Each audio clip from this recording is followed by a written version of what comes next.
educational series, Innovative Strategies in Recruiting and Hiring Youth in Duluth.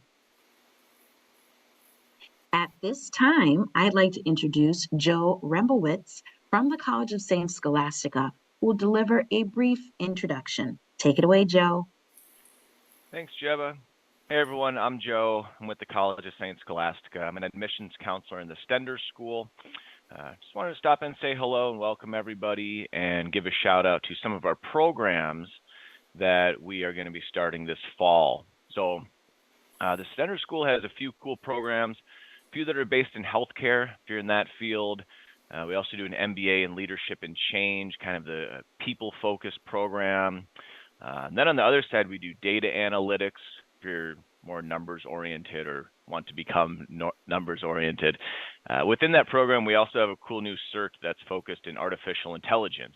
So that's something you want to explore a little further. I am going to post a link to our programs in the chat here. Check them out if you or anyone you know wants to learn a little bit more about these programs and maybe jump into a grad program for fall or at least discuss it. I'm here to help you. So hoping to get in touch soon. And that's all I've got for today. I'll turn it over to Hannah. Thanks, Joe. Thank you, My Joe. name is Hannah. Oh, go ahead, Jeba. Oh, I'd love to introduce you, Hannah. Oh, yeah, go ahead. It's okay.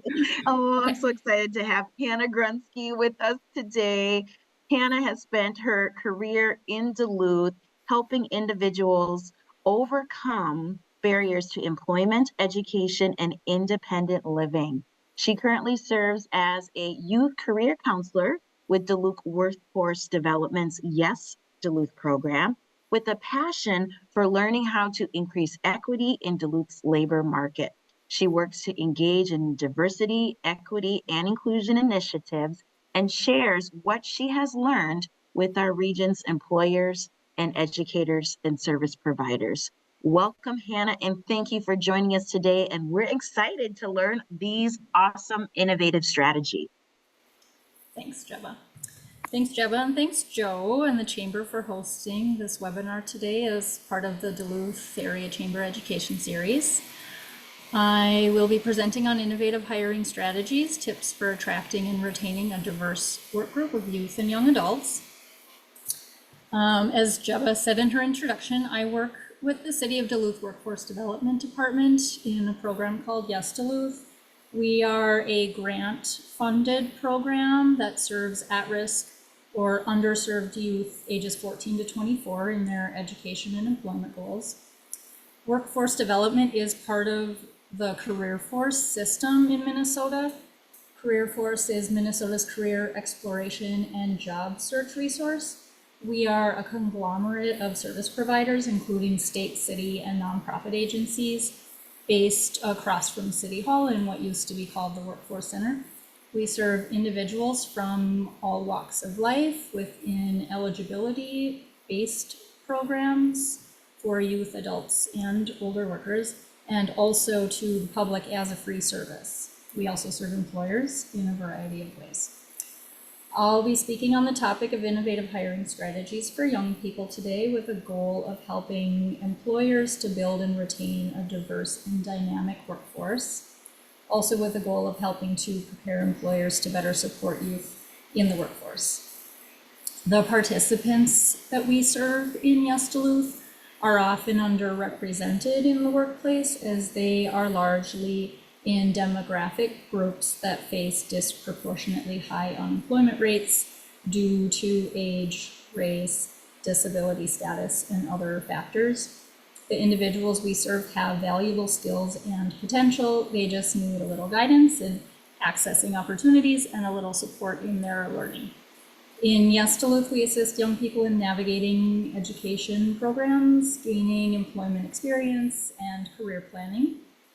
We also provide participants with short-term paid employment opportunities with employer partners throughout the community. Our program grants subsidize the wages in the youth's work experience while coordinating a mentorship approach for the youth as they practice job skills. And we are always looking to build and strengthen partnerships with employers, including helping employers to find success in their hiring. Our goal for today will to be identifying concrete strategies to recruit, hire, onboard, and retain a diverse team, including youth and young adults. We will talk a little bit about labor market information as it relates, diversity, equity, and inclusion as it relates. We'll talk a little bit about Gen Z and our emerging workforce and the benefits of hiring youth. We'll review concrete strategies for recruitment, hiring, onboarding, and retention.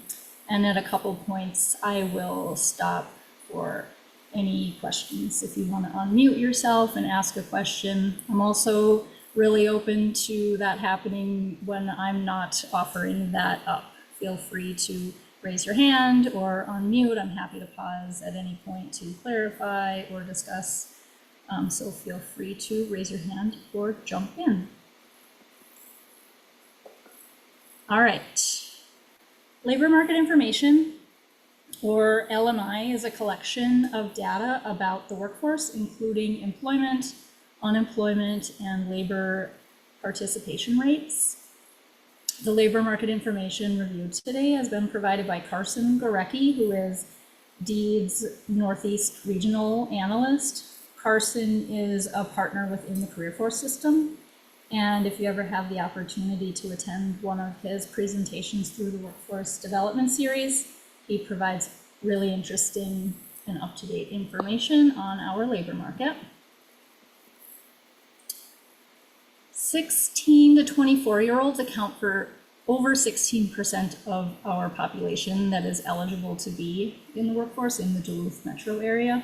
And when we refer to Duluth metro, that includes Duluth, some adjacent communities, and then also Superior, Wisconsin is included in that. This equals about 39,500 eligible workers. Their labor force participation rate is 68%, which is 7% higher than the overall participation rate across all age groups. The total number of hours worked across all age groups has fallen over the last 10 years, though 20 to 24-year-olds were the only age group to see work hours increase over the last 10 years. The unemployment rate for young people is 2.5% higher than unemployment across all age groups. And the unemployment rate among Black or African Americans ages 16 to 24 is nearly 17% in the state of Minnesota. Young people are active in the workforce, yet they have a harder time getting hired than other age groups, especially people within the BIPOC community, referring to Black, Indigenous, and people of color. Unemployment. The Bureau of Labor Statistics defines unemployment as individuals that do not have a job. They have actively looked for work within the prior 4 weeks, and they are currently available to work.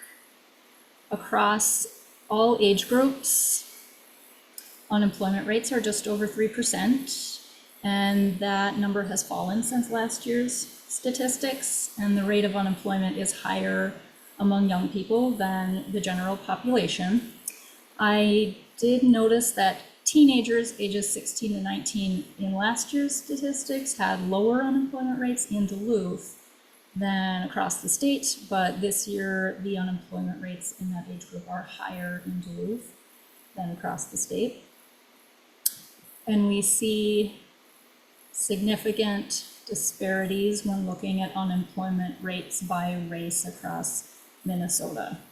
There wasn't enough data available this year to be provided numbers that were separated out for Duluth's unemployment rates by race. But last year's data showed that Duluth's unemployment rate among Black and African Americans for young people ages 16 to 24 was nearly 22%, so significantly higher in this community than across the state. Individuals from marginalized communities face systemic barriers to success in employment, and there is a bias both implicit and explicit, that we experience when recruiting and hiring individuals with barriers. And we'll go through that a little bit more later. This is a visual depiction of Minnesota's long-term labor force participation. We saw a sharp rise when women entered the workforce in the 60s through the 80s, and another rise when the baby boomer generation was in their peak work years. And then we saw the decline of that generation as that generation began exiting the workforce. That was pre-COVID, and then COVID happened, and you can see the sharp decline there. And even though we feel as though we have kind of returned back to normal since COVID, we have not returned to pre-COVID labor participation rates. The primary subgroups that are out of the labor force and have lower labor participation rates are individuals with a high school diploma or less, older workers, individuals with disability, women, and individuals in the BIPOC community. The primary reasons for leaving the workforce are feeling unable to find a job, caregiving for others, disability, being in school or in the military, and other barriers, which largely include lack of housing, justice involved or criminal history, and transportation barriers. I want to note that I haven't seen the LGBTQ+ community represented in DEED statistics, though in my work I am seeing oppressive and unjust treatment against the individuals in the workplace, especially trans and non-binary individuals. At CareerForce, we assist individuals that struggle or have left the workforce because they can't find a job. And we help reduce some of the barriers that have led to them leaving the workforce. And we support individuals to help them engage in employment. And one of the ways we help employers is to support individuals through leading diversity, equity, and inclusion initiatives. Many DEI initiatives begin with understanding and acknowledging bias, and I'll explain what I mean by that. Implicit bias prevents us from recruiting from groups even when we believe that we are screening equally. An example is in IT, recruiters are shown statistically to look into LinkedIn profiles of males at a much higher rate than they do females. Implicit bias also prevents us from hiring individuals from groups that are different from ourselves. And explicit bias is one that we are aware of and we acknowledge, such as overt racism or sexism. We may have explicit reasons for avoiding recruitment or hiring from certain groups that we assume may come with barriers to employment, such as women with children or a person that uses public transit and lives on the far end of town. We can see from our community's unemployment rates that bias in employment is a very real problem. And if I could call out one innovative hiring strategy, it would be to encourage employers to engage in DEI initiatives and ingrain them in the workplace. Okay. There is a strong intersection between working with young people and diversity, equity, and inclusion, or DEI. Diversity refers to who is represented in the workforce. Equity refers to individuals being provided the level of support they need to have equal opportunity for success. And inclusion refers to an individual not just being at the table, but being provided equal opportunity for meaningful contribution. And Gen Z values DEI in the workplace.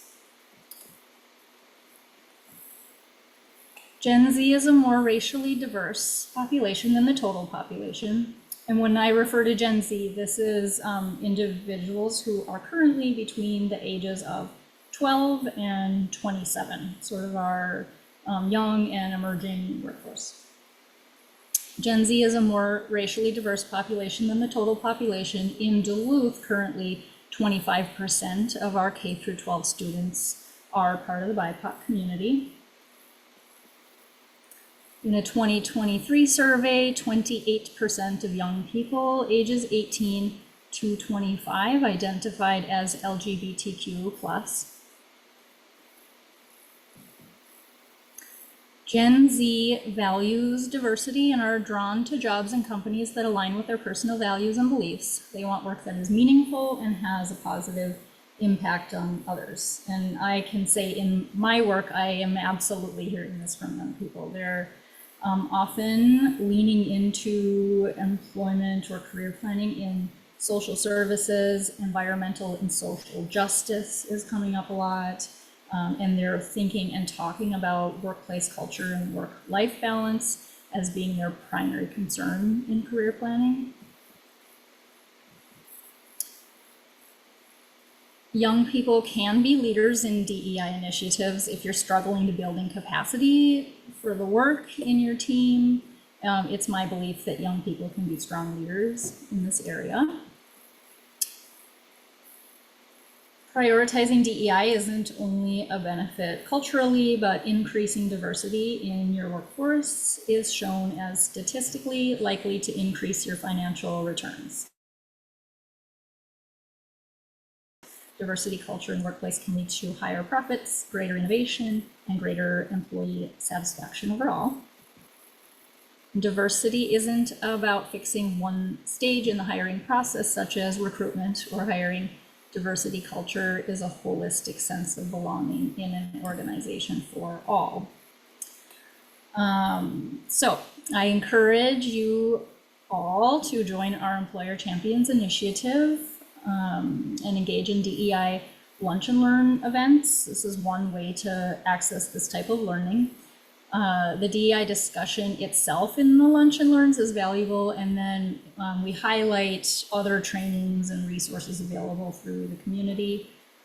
Examples of recent lunch and learn topics include, I forgot to pop that up, include allyship, recruitment strategies, examining job postings, inclusion efforts around the holidays, and making time for DEI in the workplace.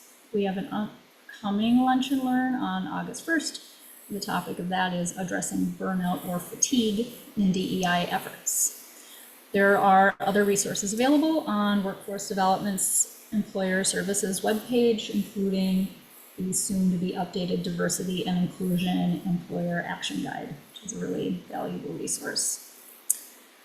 Another thing we can do in our hiring practices is to consider how traditional standards of professionalism favor dominant cultures and may leave valuable groups and individuals behind. And I'll wrap up this section by highlighting some examples that I've seen in my work of conventional hiring practices that favor individuals with privilege. And in thinking about privilege, I tend to think about the old American dream metaphor, which is with enough hard work, anyone can succeed, and that upward mobility in employment is possible for everyone. This idea that we're all in the same boat, we just have to work hard. And you may have heard this Damien Barr quote before that says, "We are not all in the same boat, we are all in the same storm," when in reality, we all have very different access to very different boats, and hard work doesn't change that access. So in my work, I have seen some sort of practical examples of ways in which individuals with privilege have had easier access. One is access to job postings in the application process. Not all young people have equal digital access. So there are young people that don't have the internet at home, they don't have access to a computer easily, they might not have transportation to a public computer space. Certainly printers aren't something that all young people can access, and they don't all have confidence in computer skills. So diversifying how you offer job postings in the application process can help a lot. Resumes and cover letters. I was raised understanding or being coached to understand the importance of a resume with no grammatical errors and even margins and the attention to detail and that kind of thing. I was taught how to write a business letter, format and draft a cover letter to include with an application in a resume. Not all individuals have equal access to this type of grooming and coaching, and not all are taught to be aware of the importance of the fine details in the sort of application and resume process. It's not a sign of intelligence that somebody was coached in this area, and so viewing grammatical errors on a resume as a lack of intelligence can weed out individuals that can be valuable in the workforce. We don't all have equal access to education opportunities, and again, training might be an indicator of technical skills or hard skills learned, but it is not an indicator of intelligence or interest in learning. Not all youth can come into an interview standing tall, making eye contact, offering a strong handshake. Not all have been raised in an environment where formal speech patterns are the norm. So if someone is appearing unconfident, or they are speaking too casually, or drafting written language too casually, it's merely an indication, again, of grooming and coaching and modeling, and not necessarily an indication of intelligence or ability to learn. And many young people especially have significant barriers to access to say clothing and tools. So if your job requires youth to purchase their own uniform, or assumes that everyone has internet access for work from home aspects, or there are tools or specific footwear required for the job, not all youth have access to those, and it would again weed out individuals that don't have access. And I will pause now in case anyone has any questions or comments. I can't actually see the chat. And I'm not hearing anything, so I will move along. Okay. All right, Gen Z. I mentioned Gen Z is currently ages 12 to 27, so they are our emerging and young workforce.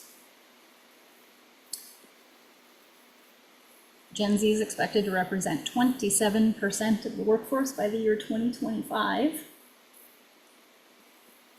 Their top industries of choice include healthcare and social services, education, and professional and business services. In my work, anecdotally, I have seen a lot of interest in social services, and again, that sort of environmental social justice area. A lot of interest in business, especially startups or entrepreneurial skills, and a lot of interest in the gig economy or self-employment or a mix of part-time work, assuming that that is because they really value flexibility and choice, so they're tending to lean into that. Gen Z is known for disillusionment with the establishment and capitalism. They're looking to those in positions of authority to provide a nurturing environment for learning and life balance. And they are apt to move on if they feel their needs aren't being met. We've seen a lot of young people moving from job to job for a variety of reasons. And a current LinkedIn survey says that over 90% of Gen Zers are considering or willing to leave their job if they're dissatisfied. Gen Z values DEI and expects organizations to reflect these values. They also prioritize mental health and well-being in the workplace and are known to be fiscally conservative with a focus on investing and income.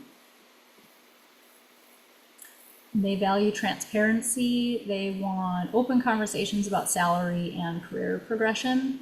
So one thing I have seen is this Gen Z tends to approach a job interview like a two-way street. Like they're interviewing the employer as well to assess, to determine whether the job is a good fit for them.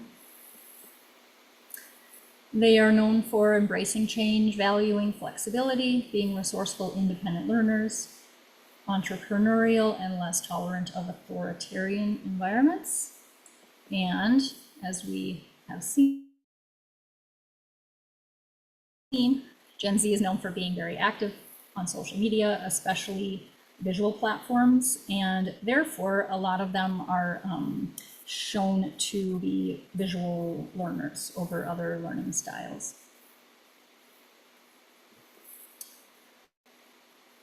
I do know from working in administration prior to my current job that working with young people can be very challenging, even when they don't have any of the barriers that we've talked about today.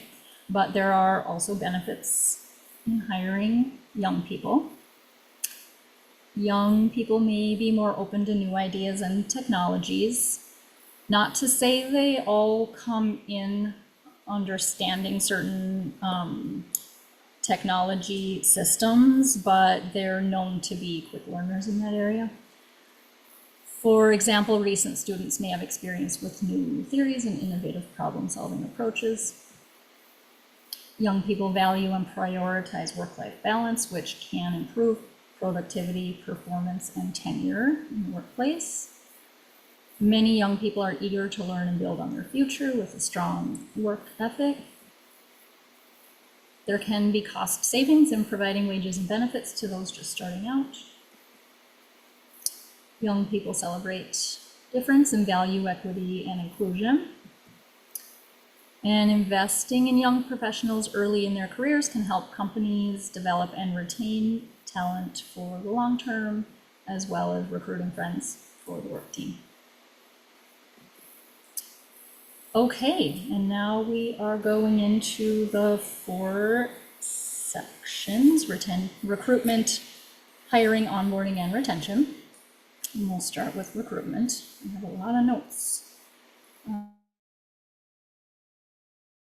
on this slide.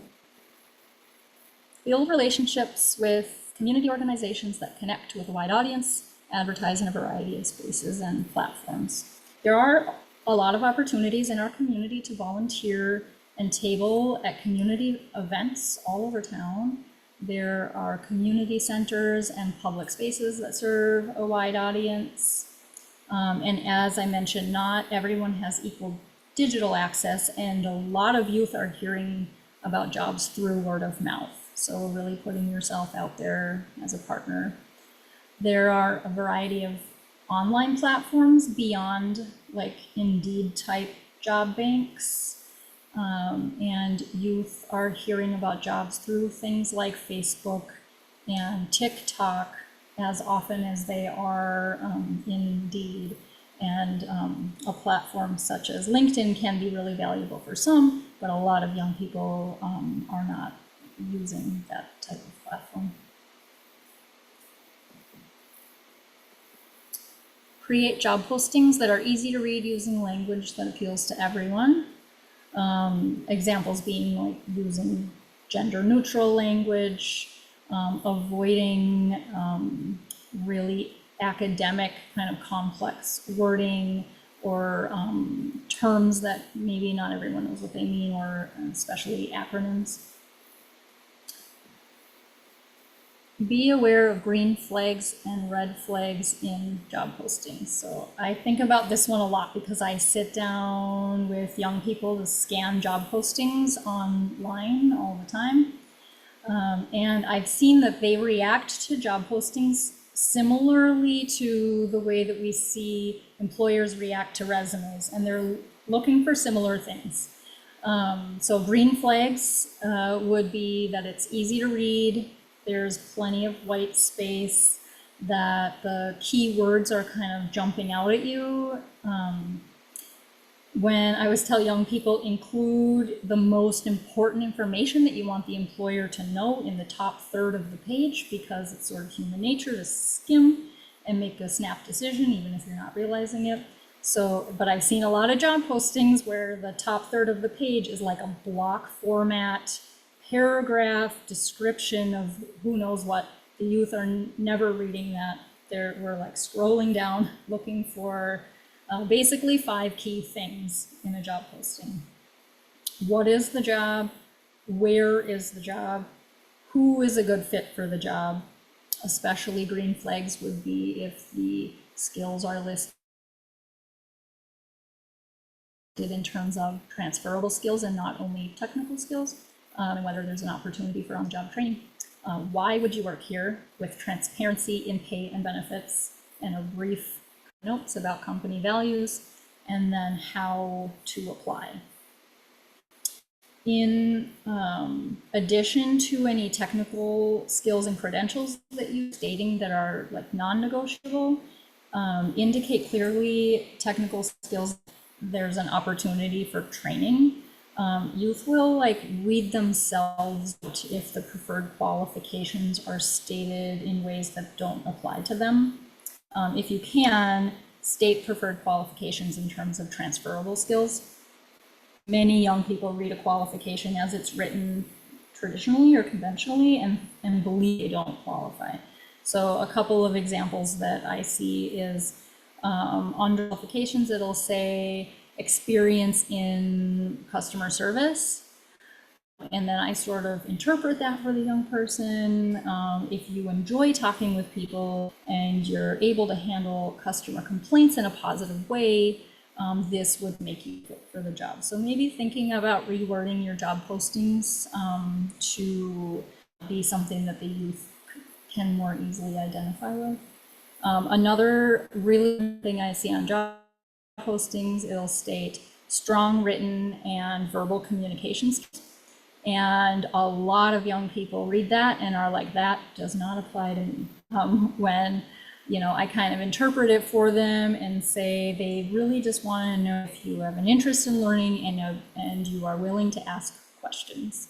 So just sort of say it transparently like that might help. Or if there is, say, documentation requirements on the job, you could say ability to problem solve with a team and document progress notes, something like that. Some big red flags on job postings are lack of transparency, number one for sure. I've never seen a youth apply for a job that didn't have the listed on the job posting. And also lack of transparency in benefits, because they're thinking more about that sort of cost analysis, including benefits.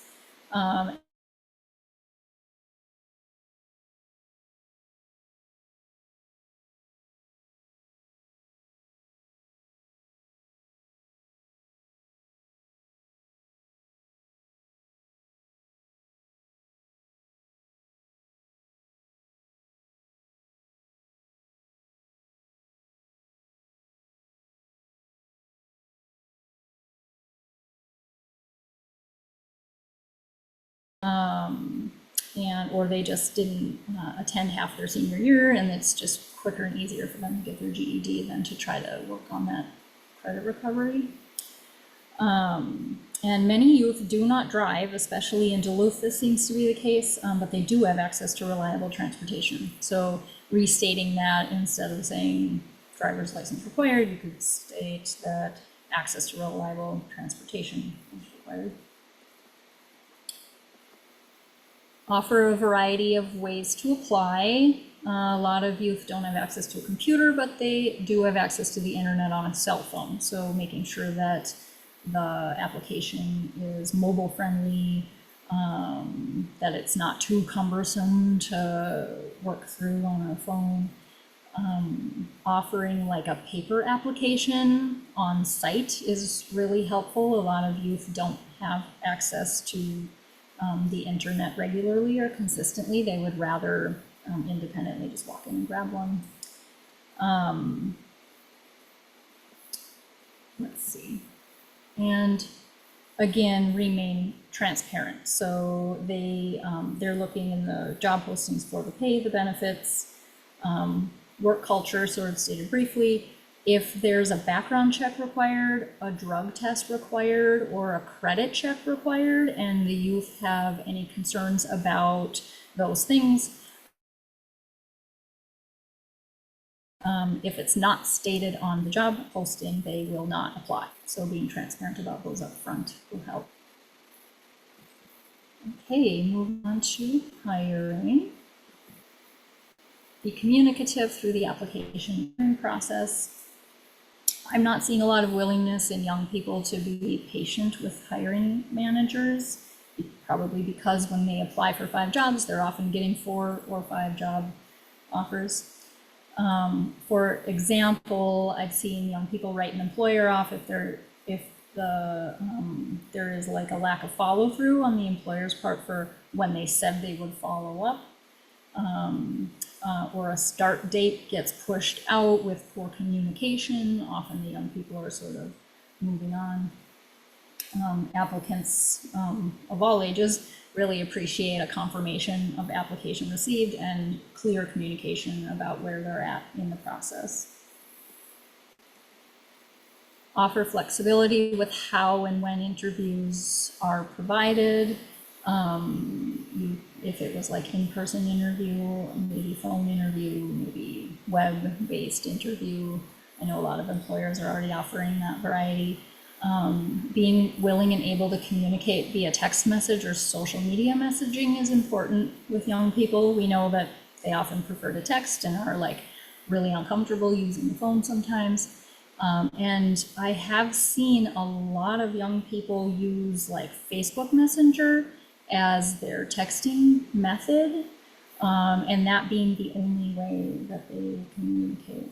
And there are also many young people I work with that only use email to communicate and don't have the right kind of phone plan for text messaging. So it really varies. So if you could diversify your options, then that would help. In the interview, consider the transferable skills that teens with limited job history have gained from their classes, extracurricular activities, and volunteer work. Young people often don't know to consider these important skill building activities. That's part of my work, is to help draw these things out in youth, explaining that that skills built in a non-paid setting are valuable and they can be spoken to on applications, resumes, and in interviews. Young people rarely have an instinct for that, so helping to draw that out. Consider updating your non-negotiables, such as hair color, tattoo, and piercing policies. There are still employers that require natural hair color or have certain types of policies, and the younger generations would often consider that a deal breaker, and it's an outdated notion. And I mentioned this before, but consider that you are also being interviewed as to whether your company culture and benefits, both financial and otherwise, are a good fit for the applicant. I've seen employers be like rubbed the wrong way when they feel like they're being interviewed, but that's just part of the young person's approach to finding that balance and trying to find the good fit. And on to onboarding. So this would be onboarding with a goal of early job satisfaction leading to retention.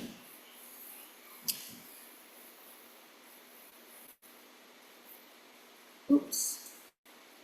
I had a first point which didn't pop up that says take a person-centered approach. maybe it'll come up later. Provide a plan and offer the individual to weigh in on it in their onboarding process, such as their preferred learning style, if possible, to ask for that and accommodate, maybe the pace and order of their training, asking and respecting their preferred pronouns, asking their preferred holidays is an example, without assuming that they follow a Christian model for preferred holidays. Establish your workplace culture as a safe space for making mistakes, learning, and professional development from day one. I've heard many times in my work young people describing an experience of ghosting an employer because they screwed up early on and they thought they were probably going to be fired anyway. So if, say, they slept through their alarm, or even their bus didn't show up, so they weren't able to show up on time, they're embarrassed and they don't even call and communicate because they just assume they're fired. So if you can provide this sort of safe space for expressing struggles that they might be having, or letting them know who they can talk to if they're experiencing barriers early on in employment, that can go a really long way in the onboarding process. There's that person-centered approach one that I already went through. Focus on building rapport and trust in a young person's training period. Building capacity to maintain a supportive mentorship mindset. Again, relationship building goes a long way. Consider assigning all new employees a mentor or a buddy to provide ongoing support, especially in onboarding. This can be really helpful. The mentor can be like a safe space for asking questions. Maybe for asking questions they might think of as a stupid question. Even as simple as like someone to eat lunch with on their first days of work.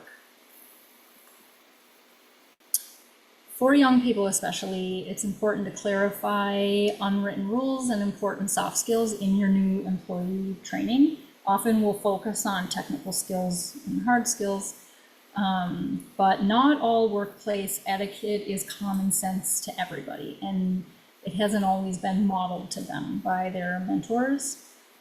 Examples that I have seen with young people is not understanding boundaries with cell phone use in the workplace, so just being really clear. Communicating when it's appropriate and how often exactly for them to take a break.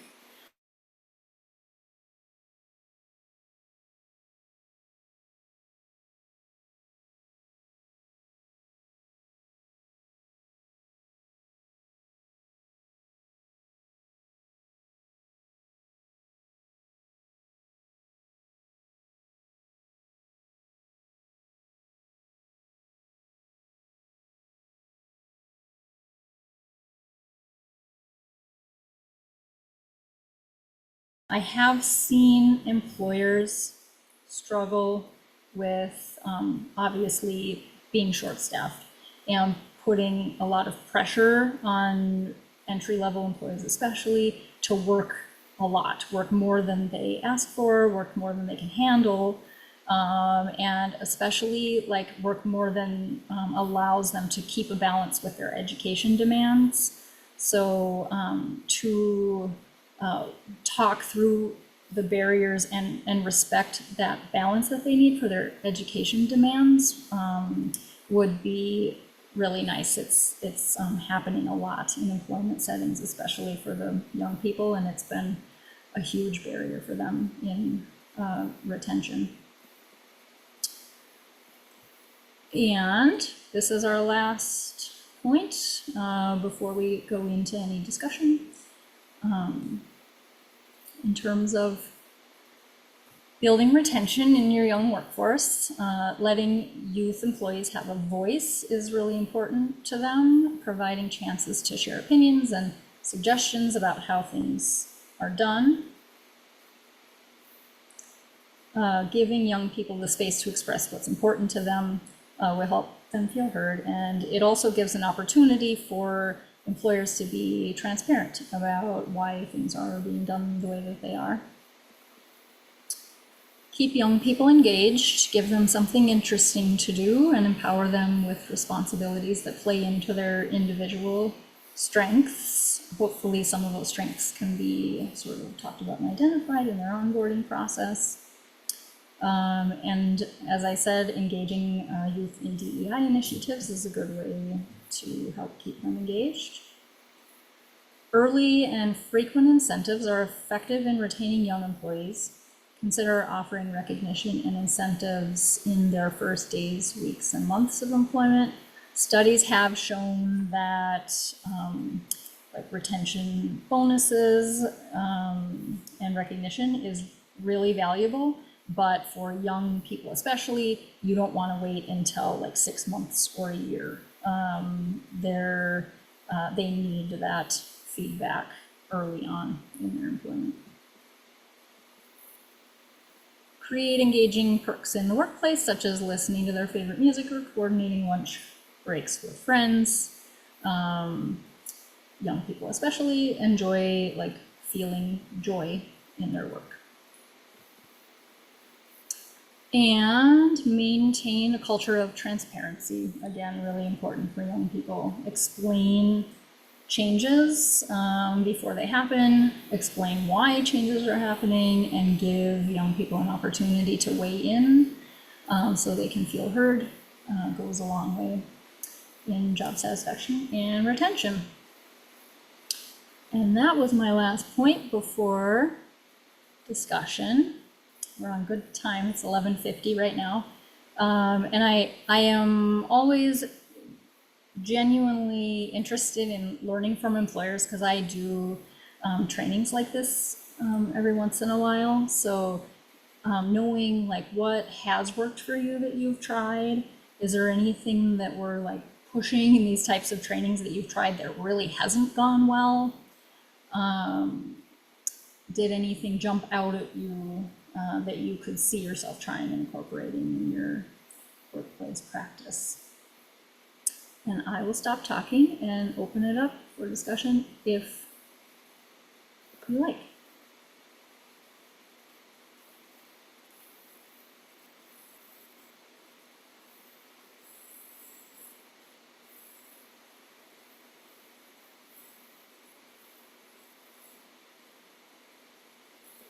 Yes, anybody have any questions or comments about the presentation?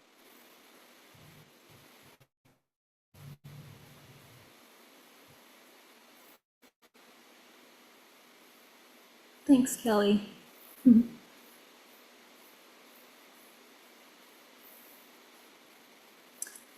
So I put my company card up. I have a cell phone, a work phone, so you can text or call anytime. Email is welcome as well. Thanks, Rebecca and Kay Carroll. Yeah, we do offer, like I said, a lot of employer services at Career Force, way more than I could highlight today. We have a monthly Hiring Now job fair that is a really excellent format, I think, for job seekers and employers. We have between usually 10 and 15 employers each month, usually the first Wednesdays of the month from 2 to 4. We have greeters and job seeker navigators that will help the job seekers go around to the tables, introduce them to employers, sort of help ask questions and connect employers with job seekers. And we've had a lot of success with the job fairs we've been doing, I think, for over a year now. So reach out to me anytime if you're interested in getting connected to table at one of our job fairs. Haley said, great reminder that not everyone has the same access or expectations. Thank you.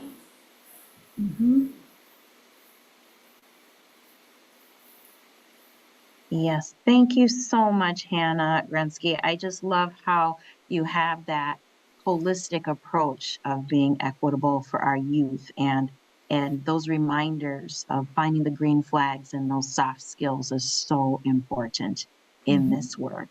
Thank you again, everyone, for signing up and registering for another insightful webinar today. Hannah, thank you again, and this will be on our YouTube channel in a couple weeks.